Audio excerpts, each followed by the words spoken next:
তোমরা আল্লাহর রাস্তায় জিহাদ করবে, বিআমওয়ালিকুম ওয়া আনফুসিকুম, মালের দ্বারা এবং জানের দ্বারা। যালিকুম খায়রুল লাকুম, ইহাই মঙ্গলজনক, তোমাদের জন্য উত্তম। ইন কুনতুম তা'লামুন, যদি তোমরা সেটা বুঝো। আর আল্লাহ রাসূল একটা হাদিস বলছেন,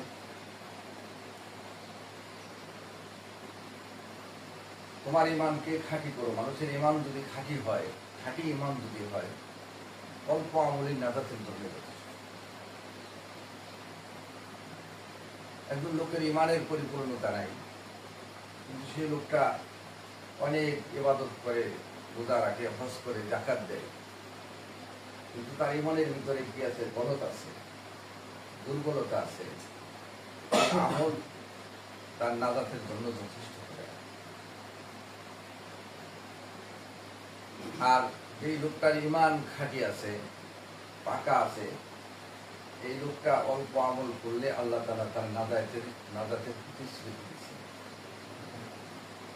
আসলে আল্লাহ তাআলা দুনিয়া সৃষ্টির মূল লক্ষ্য হলো, আল্লাহ তাআলা লক্ষ লক্ষ কোটি কোটি ফেরেশতা বানাইছেন তার ইবাদত করার জন্য, তার আনুগত্য করার জন্য। আল্লাহ যদি আপনাকে আমাকে নাও বানাইতো, দুনিয়া সৃষ্টি না করতো, আল্লাহর চলতো। কিন্তু আল্লাহ যে কত বড় রব, আল্লাহ যে কত বড় পায়নেওয়ালা, আল্লাহ যে কত বড় সৃষ্টিকর্তা, এইটা বোঝানোর জন্য আল্লাহ তাআলা দুনিয়ায় প্রতিনিধি প্রেরণ করেছেন এবং তাদেরকে এই প্রতিশ্রুতি দিয়েছেন যে তোমরা যদি আমার প্রতিনিধিত্ব করো। সূরা বাকারার ভিতরে আল্লাহ তাআলা বলেছেন, ওয়া ইয ক্বালা রাব্বুকা লিল মালাইকাতি ইন্নী জাইলুন ফিল আরদি খলিফা। আমি দুনিয়াতে ফেরেশতাদের সাথে আল্লাহ তাআলা পরামর্শ করবেন। ফেরেশতার পরামর্শ কি আল্লাহ তাআলার ইচ্ছা তাদেরকে জানায় দিলেন। রব্বুকা লিল মালাইকা, আমাদের রব ফেরেশতাদেরকে বললেন, ইন্নী জাইলুন ফিল আরদি খলিফা, আমি দুনিয়ায় প্রতিনিধি সৃষ্টি করব। খলিফা মানে হইল প্রতিনিধি, আল্লাহ তাআলার প্রতিনিধিত্ব করবে। আল্লাহর কোরআন, আল্লাহর দ্বীনকে আল্লাহর জমিনে প্রতিষ্ঠা করার মেহনত করবে। আল্লাহ সূরা আলে ইমরানের ভিতরে বলছেন, ইন্নাদ দীনা ইনদাল্লাহিল ইসলাম। আল্লাহ তাআলার একমাত্র শুধুমাত্র মনোনীত ধর্ম হইল ইসলাম।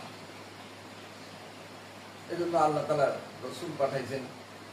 আল্লাহ তাআলা সূরা আস-সাফের 9 নম্বরে আয়াতে বলছেন, ওয়াল্লাযী আরসালা রাসূলাহু বিল হুদা ওয়া দীনিল হক লিইয়ুযহিরাহু আলা দীনি কুল্লিহি। আমি আমার রাসূলকে প্রেরণ করেছি সত্য দ্বীন সহকারে, হেদায়েত, সত্য পথ এবং সত্য দ্বীন সহকারে প্রেরণ করেছি। লিইয়ুযহিরাহু আলা দীনি কুল্লিহি, যেন সমস্ত মানুষের মতবাদ, মানব রচিত মতবাদ, মানব রচিত পথ, এগুলোর উপরে আল্লাহ তাআলার রচিত কোরআন, আল্লাহ তাআলার রচিত হেদায়েতকে যেন প্রতিষ্ঠা করতে পারেন, এজন্য আল্লাহ তাআলা রাসূল সাল্লাল্লাহু আলাইহি ওয়াসাল্লাম প্রেরণ করেছেন।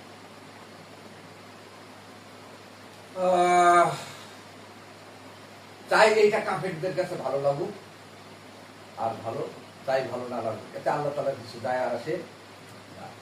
আল্লাহ তাআলা মানুষকে আল্লাহর জমিনে আল্লাহর দ্বীনের প্রতিনিধিত্ব করার লক্ষ্যেই দুনিয়ায় পাঠাইছে। কাজ দিছে দুইটা, কাজ দিছে ভাই কয়টা?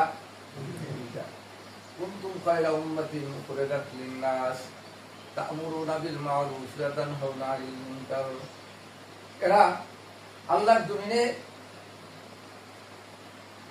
দুইটা কাজ দিয়ে আল্লাহ তাআলা এই প্রতিনিধি করে নিচ্ছে। তারা একটা হইল, তারা যে কাজ করবে তার মধ্যে একটা হইল তা'মুরুনা বিল মা'রুফ, যে মানুষকে ভালো কাজের দিকে আহ্বান করবে, ওয়া তানহাউনা 'আনিল মুনকার, এবং মানুষকে খারাপ কাজ থেকে বিরত রাখবে। এই সৎ কাজের আদেশ এবং অসৎ কাজ থেকে মানুষকে বাধা দিতে যে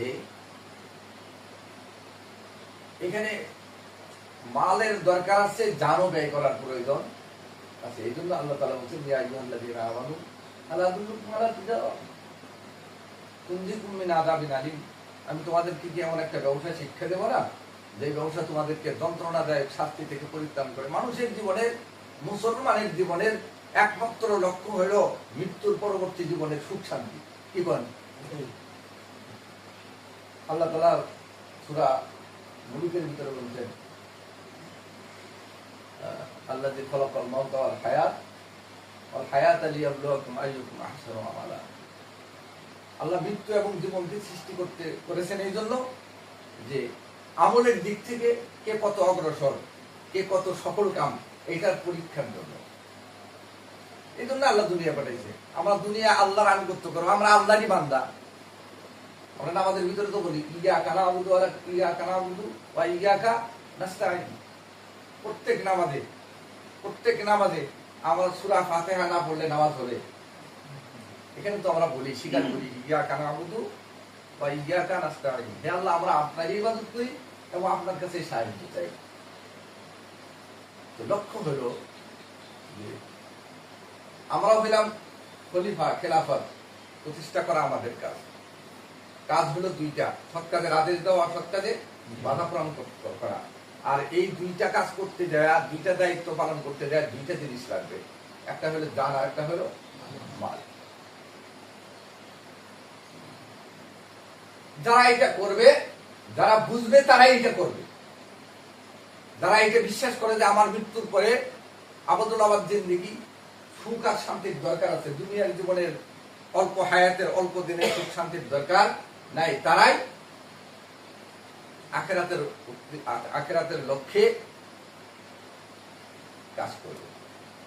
আল্লাহর জমিনে আল্লাহর দ্বীন প্রতিষ্ঠা করার মেহনত, এইটাই হলো মুমিনের জীবনের একমাত্র সফলতা। আর যারা কাফের, যারা আল্লাহকে স্বীকার করে না, আল্লাহকে মানে না, যারা নাস্তিক, যারা মুরতাদ, তাদের কাজ হইল আল্লাহর জমিন থেকে আল্লাহর দ্বীনকে বিলুপ্ত করার সার্বজনীন প্রচেষ্টা। এটাই হলো তাদের লক্ষ্য। ইবলিস শয়তান আল্লাহ তাআলার কাছ থেকে তো প্রতিশ্রুতি নিয়ে আসছে কিয়ামত পর্যন্ত হায়াত আছে, এবং সে চেষ্টা করবে যে আল্লাহর একজন বান্দাও যেন নেক কাজ করে জান্নাতে যেতে না পারে। প্রত্যেকটা মানুষ যেন জাহান্নামে যায়, এটাই তার জীবনের লক্ষ্য উদ্দেশ্য। এবং তার দলের যারা, তাদেরও লক্ষ্য উদ্দেশ্য হবে এইটাই, মানুষ যেন আল্লাহর পথ থেকে বিরত থাকে। আর আল্লাহর লক্ষ্য হইল যে আমার বান্দা যেন আমার আনুগত্য করে জান্নাতে যাইতে পারে, আবাদুল আবাদ, তারা সুখ শান্তিতে বসবাস করতে পারে। এটাই হলো আল্লাহ তাআলার লক্ষ্য। সেই জন্য আল্লাহ তাআলা বলছেন আলা আদুল্লুকুম আলা তিজারা, আমি কি তোমাদেরকে এমন একটা ব্যবসা শিক্ষা দেব না যে ব্যবসা তোমাদেরকে যন্ত্রণাদায়ক শাস্তি থেকে পরিত্রাণ দান করে। সেটা হলো জান এবং মালের দ্বারা আল্লাহর জমিনে আল্লাহর দ্বীন প্রতিষ্ঠা করার মেহনত করা। এরা করবে, এরাই সফল কাম।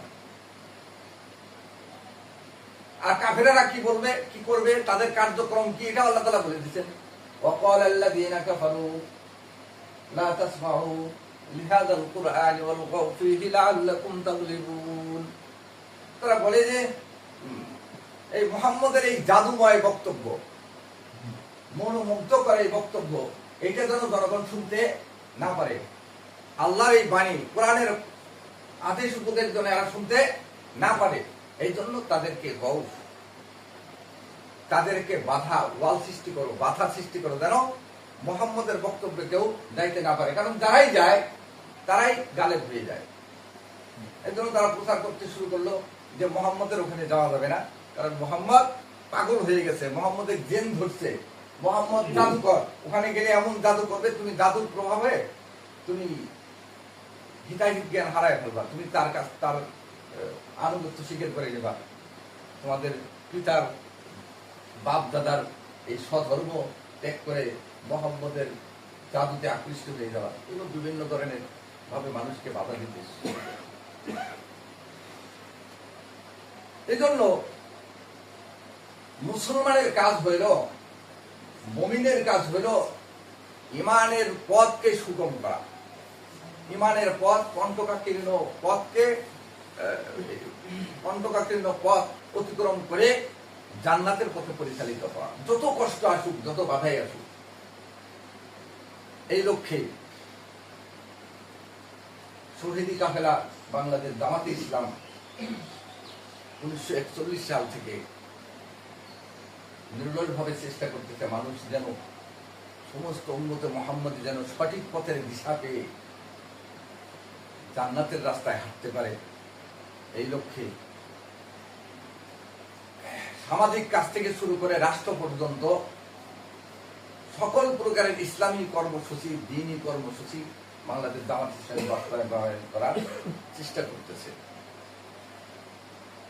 শুধু আমরা আসলে নামাজ রোজা উত্তম আমল, নামাজ খুবই উন্নত এবং উত্তম আমল। আসলে নামাজ হইল এই যে আমরা ফজরের নামাজে উপস্থিত হয়েছি, বিভিন্ন বংশের বিভিন্ন ঘরের বিভিন্ন মায়ের সন্তান একত্রিত হয়ে ফজরের নামাজ পড়ছি। এখানে যদি কাতার থেকে কেউ এক হাত আগায় দাঁড়ায় নামাজ হবে, কেউ কাতার থেকে এক হাত পিছনে দাঁড়ায় নামাজ হবে না। এই জন্য আল্লাহ তাআলা সূরা আস-সফ অবতীর্ণ করছেন। সূরা আস-সফ, সফ মানে সোজা হওয়া, কাতার সোজা করা, জামাতবদ্ধ হওয়া। এটা হলো সূরা আস-সফের এই নামের অর্থ ব্যাখ্যা। আমরা এখানে নামাজে দাঁড়াই একতাবদ্ধতা শিকার জন্য।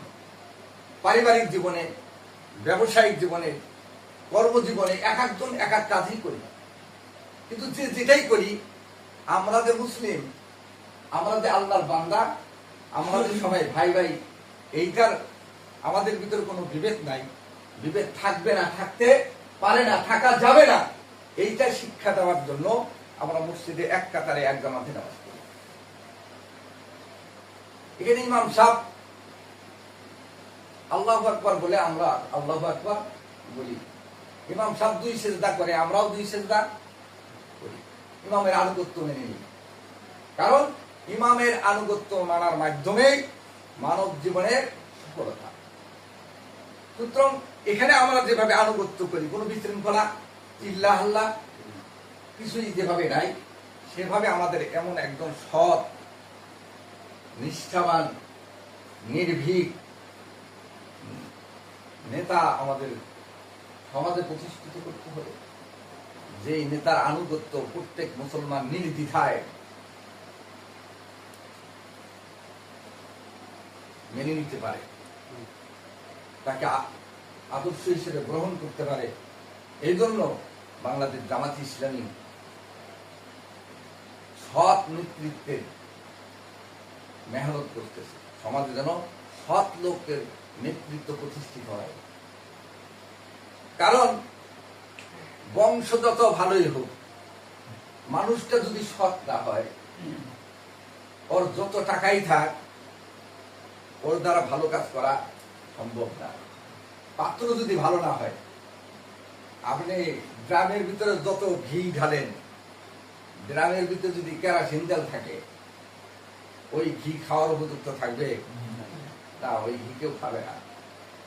এই জন্য মানুষটাকে, যিনি আমাদের শাসন করবে, যিনি আমাদের পরিচালনা করবে, আইন প্রণয়ন বাস্তবায়ন করবে, সেই লোকটা যদি সৎ না হয়, তাহলে ওই সমাজে ন্যায় ইনসাফ প্রতিষ্ঠা করা সম্ভব না, দ্বীনের কাজ করাও সম্ভব নয়, পরিপূর্ণ দ্বীন বাস্তবায়ন করা সম্ভব নয়।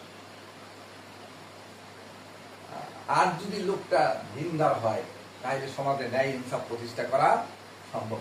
এই জন্য সৎ লোকের শাসন চাই, কোরআনের আইন চাই। এইটাই হলো জামাত ইসলামের বক্তব্য, এবং জামাত ইসলামের জীবন মরণ একমাত্র কাজ হলো এইটা, যে মানুষ কোরআন হাদিস বুঝুক, কোরআন হাদিস অনুযায়ী জীবন পরিচালনা করুক, এবং রাষ্ট্র পরিচালিত হোক কোরআন হাদিস অনুযায়ী। এটাই জামাত ইসলামের লক্ষ্য।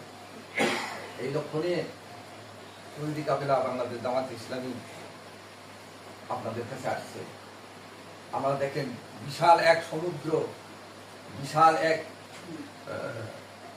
অগ্নি সমুদ্র পার হয়ে এমন একটা পরিস্থিতি, এমন একটা স্বাধীনতা আমরা পাইছি যে সময় আমাদের জন্য কোনো বাধা বিপত্তি নাই। দেখেন, বাংলাদেশে অনেক মত, অনেক পথ, অনেক দল আছে যাদের উপরে কোনো বাধা আসে নাই এই দীর্ঘ 15-16 বছরে।